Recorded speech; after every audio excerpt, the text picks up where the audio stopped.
Hello student, welcome to channel conquer physics. आज हम एक बहुत अच्छा न्यूमेरिकल कॉलिजन का है जिसके अंदर बहुत सारे कॉन्सेप्ट लग रहे हैं, उसको डिस्कस करेंगे। लेकिन उससे पहले मैं एक बात बताना चाहता हूं कि आपने देखा होगा हम लोगों ने टीवी क्यूज डालना शुरू किया है जेई क्वेस्ट के टेलीग्राम चैनल पे, COE जेई क्वेस्ट, राइट। तो आपको दिखा होगा ये, तो आप इस चैनल को सब्सक्राइब कर लें टेलीग्राम पे, सो दैट जो भी क्वेश्चंस आएगा उसमें आप पार्टिसिपेट कर सकें, मैक्सिमम बेनिफिट ले सकें। और जो ये टीवी क्यूज है इसका डिस्कशन जेई क्वेस्ट चैनल पे होगा। तो चलिए अब हम आज का टॉपिक स्टार्ट करते हैं, ट्रिकी प्रॉब्लम्स ऑन कॉलिजन। तो ट्रिकी प्रॉब्लम ऑन कॉलिजन में सबसे पहला क्वेश्चन मैं आपके सामने पुटअप करना चाहता हूं। ये क्वेश्चन है, क्वेश्चन में कह रहा है कि a small ball moves at constant velocity v along a horizontal surface at a point A falls into vertical well of depth h। इसका मतलब है एक कुआं है और उसके ऊपर में ओपनिंग जो है, जहां से कुआं में पानी भरने के लिए रस्सी डालेंगे आप, उस जगह पे एक बॉल कांस्टेंट वेलोसिटी से ऐसे आ रहा है, दिखाया हुआ है। तो ये इस तरह से आ रहा है और ये कुआं के अंदर चला जाएगा। तो कह रहा है इसका रेडियस जो है r है। The velocity v of the ball forms an angle alpha with the diameter, जो डायग्राम में ऑलरेडी दिखाया हुआ है, ठीक है। Friction losses should be neglected, यानी कहीं कोई फ्रिक्शन नहीं है, आप इग्नोर कर दें। Relation between V H R and alpha for which the ball can get out of the wall well after elastic impact with the walls will be, यानी जो कुएं के अंदर गया बॉल वो उधर टक्कर मारा, हमें नहीं पता कितनी बार टक्कर मारा, कैसे टक्कर मारा, इसी चीज को हमें यहां पर समझना है और सीखना है। क्योंकि सबसे पहला कंफ्यूजन यही होता है बच्चों को कि सर ये टक्कर कैसे मारा, क्या हुआ होगा। तो इसमें ये 4 चॉइस दिए हुए हैं, ये 4 चॉइस मैच कराना है आपको, मतलब चारों चॉइस नहीं मैच कराना है, एक चॉइस मैच कराना है। तो आप अगर यहां पर देखें तो सबसे पहले हम बात करते हैं कि सिचुएशन हो क्या रहा होगा। जैसे मान लो ये कुआं है, अब इस कुएं का ये माउथ था, ओपनिंग, यहां से एक बॉल आया, यहां से एक बॉल आया और अंदर गिरा। तो आप देखें ये हॉरिजॉन्टली आ रहा था, ये कैसे आ रहा था, हॉरिजॉन्टली आ रहा था, यहां पर टक्कर मारा होगा। तो आप अगर यहां पर ध्यान दें कि भाई इस तरह का सिचुएशन हुआ होगा कि यहां से बॉल आया, ठीक बीच में टक्कर मारा, यहां से निकल गया, ऐसा हुआ होगा। तो आप देखो ये अगर हाइट h दिया हुआ है, चूंकि यहां पर वेलोसिटी हॉरिजॉन्टल था, तो टाइम नीचे आने का कितना होगा बेटा, तो टाइम नीचे आने का √2h/g। और आप ऑलरेडी जानते हो इलास्टिक कॉलिजन यहां पर होगा, तो जिस स्पीड से ये यहां पे टक्कर मारा होगा उसी स्पीड से ये रिबाउंड करेगा सेम लाइन पे, राइट। तो अगर आप देखें ये वर्टिकली अगर वेलोसिटी देखते तो इस V1 के 2 कंपोनेंट होते, एक वर्टिकल इस तरफ और एक हॉरिजॉन्टल। तो V1 परपेंडिकुलर और V1 पैरेलल। V1 पैरेलल तो वैसा ही रहेगा और इसका जो परपेंडिकुलर कंपोनेंट है वो E इंटू V1 परपेंडिकुलर हो जाएगा। क्योंकि परफेक्टली इलास्टिक कॉलिजन है तो ये सेम रहेगा, इसलिए ये स्पीड यहां पर सेम है। तो आप सोचो आपने किसी चीज को हॉरिजॉन्टल फेंका और जमीन पे वो लगा, और जमीन से उसी स्पीड से फेंकते तो टाइम उतना ही लगता, यानी यहां भी जाने का टाइम √2h/g हो जाएगा। यानी इस केस में कॉलिजन में टाइम कितना लग गया, 2√2h/g। अब आप बोलोगे नहीं सर ये तो एक सिचुएशन हुआ, हो सकता है 2-3 बार टक्कर किया, चलो देखते हैं। मान लो अब टक्कर ऐसा हुआ होगा, भाई यहां से आया, यहां गया, फिर ऊपर गया, फिर नीचे आया, फिर यहां से ऐसे निकला। तो देखो यहां से कितने बार गया, एक बार नीचे आया, फिर दूसरी बार ऊपर गया, तीसरी बार नीचे आया, चौथी बार ऊपर गया। यानी इस केस में टाइम कितना हो जाएगा, इस केस में टाइम हो जाएगा 2 इंटू √2h/g। क्योंकि यहां पर 2 बार ऊपर नीचे हुआ, एक बार ऊपर से नीचे आया और एक बार नीचे से ऊपर गया, यहां पर क्या हो गया, 4 बार ऐसे इवेंट हुए, तो 4 मल्टीप्लाई हो गया। ऐसे ही मान लो कि यहां पर ऐसे आया होगा, फिर यहां गया होगा, फिर यहां आया होगा, फिर यहां गया होगा, फिर ऐसे करके निकला होगा।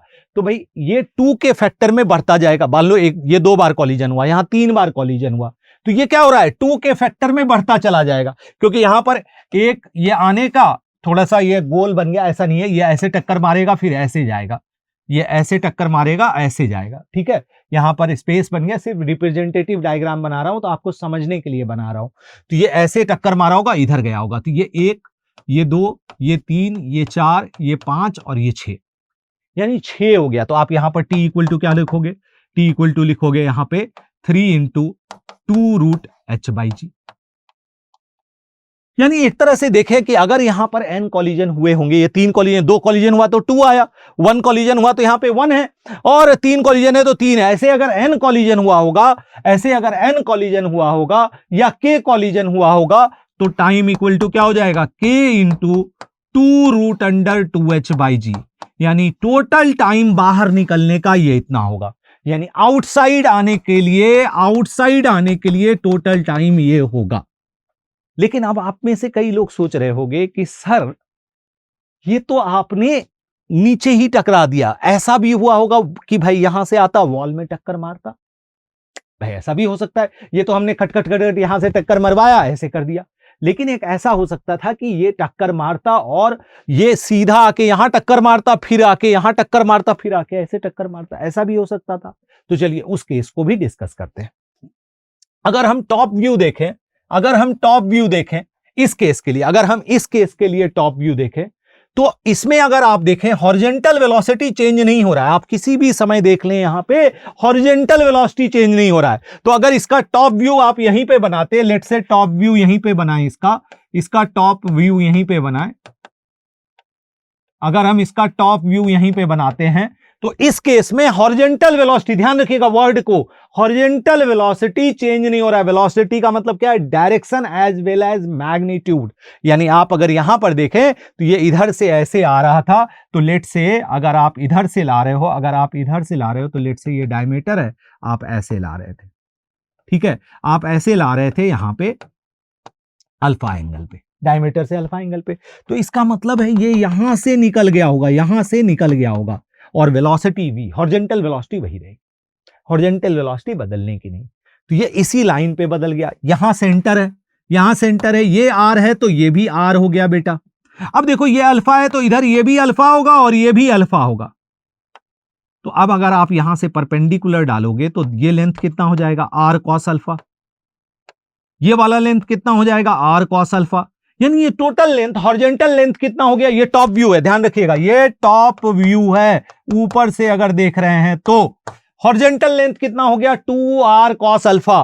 तो आप अगर टाइम लिखते, टाइम इक्वल टू तो 2r cos alpha by v, ठीक है, ये टाइम हो जाता।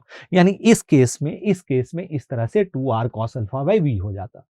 अब मान लो कि ये आया होगा और यहां टकराया, फिर जमीन पे टकराया होगा, ऐसा हुआ होगा कि भाई सिचुएशन अब कैसा हुआ होगा? सिचुएशन अब ऐसा हुआ होगा कि भाई यहां से बॉल आया, ये यहां पे टकराया, फिर यहां टकराया, फिर यहां टकरा के फिर ऐसे करके निकल गया, ठीक है।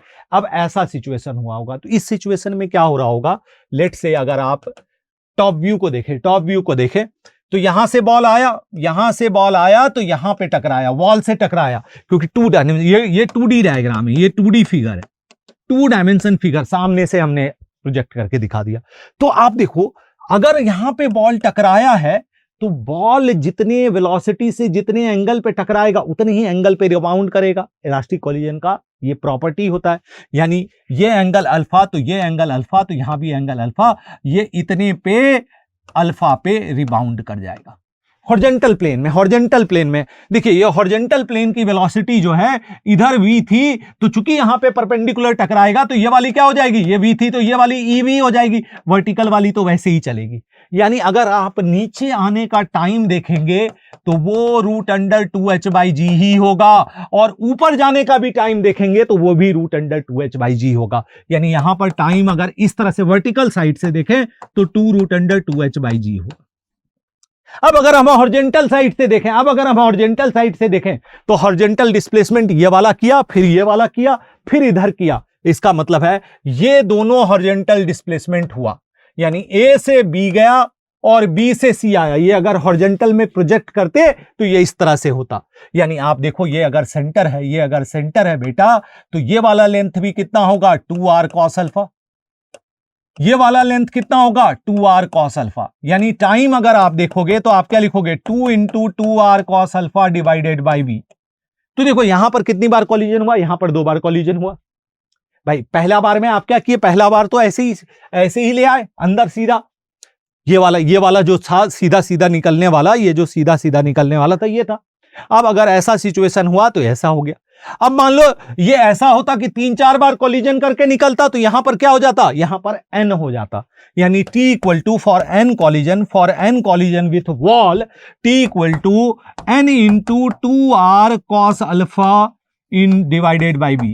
अब ये वाला टाइम और जो बाहर निकलने वाला जनरल टाइम आपने लिया है, ये दोनों क्या हो जाएगा, बराबर होगा। यानी आप कह सकते हो कि n into 2r cos alpha by v equal to k into 2 root under 2h by g। तो यहां से 2 से 2 कट जाएगा, तो यहां से हो जाएगा nr cos alpha by v equal to k root under 2h by g। तो आप देखो चॉइस में अगर आप आए तो यहां से देखेंगे nr cos alpha by v root 2h by g, ये हो जाएगा आंसर। तो इस पूरे क्वेश्चन में बेटा विजुअलाइजेशन का बहुत काम है, क्योंकि आपको विजुअलाइज करना है। तो जब भी ऐसा क्वेश्चन आए, क्योंकि ये 3 डायमेंशनल क्वेश्चन है, तो आप इसको 2 डायमेंशन में कन्वर्ट करके देखो, जैसे हमने यहां पे किया। इस केस में हमने क्या किया, वर्टिकल प्लेन को 2 डायमेंशन में पहले देख लिया, ये एकदम अच्छे से समझ में आ गया।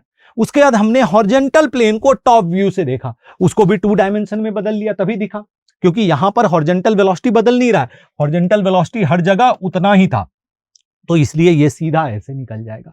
लेकिन जैसे ही आप टक्कर कराओगे तो वो इस तरह से होगा। तो भाई पहला टक्कर हुआ तो ऐसा होगा, फिर 2 बार टक्कर करता वॉल से तो ऐसा होगा, 3 बार टक्कर करेगा तो अकॉर्डिंग होगा। तो इस तरह से कहानी चलेगा और आसानी से ये आ जाएगा। यानी जो क्वेश्चन आपको पढ़ के बहुत डिफिकल्ट यहां से लगा होगा, क्योंकि मुझे पता है एज ए स्टूडेंट अगर हम इसको पहली बार ट्राई करें तो हमें समझ में ही नहीं आता है कोलिजन हो कैसे रहा है। तो इसलिए मैंने इस क्वेश्चन को पिक किया सो दैट मैं आपको वो चीजें विजुअलाइज करा सकूं जो एक्चुअली आप मिस करेंगे, और इतने बढ़िया से डायग्राम बना के बनाया है कि आपके फोटोग्राफिक मेमोरी में ये लॉन्ग टर्म तक स्टोर रहेगा। अब अगर आपको कोई डाउट है तो वीडियो के नीचे आप डाउट पूछ लें, क्योंकि वहां पे चैट विंडो होगा, उसमें आप डाउट पूछ लीजिएगा, मैं उस डाउट का डेफिनेटली रिस्पॉन्ड करूंगा। और हमारे चैनल को सब्सक्राइब कर लें, लाइक कर लें, बेल बटन दबा लें, सो दैट आपका कोई भी चीज मिस ना हो। तो मेरा चैनल कॉनकर फिजिक्स को आप लाइक सब्सक्राइब कर लें, साथ के साथ जेईई क्वेस्ट को भी जरूर लाइक सब्सक्राइब करें, क्योंकि TBQs का डिस्कशन वहीं पे होगा और भी बहुत सारे सरप्राइजेज एलिमेंट वहां पे होंगे जो आपके जेईई के लिए, ओलंपियाड एग्जाम के लिए बहुत ही जरूरी होगा। तो इस तरह के ओलंपियाड क्वेश्चंस और theoretically in depth and theories मैं लेके आऊंगा, सो दैट आप जेईई में अच्छा रैंक ला सकें। तो ऑल द बेस्ट।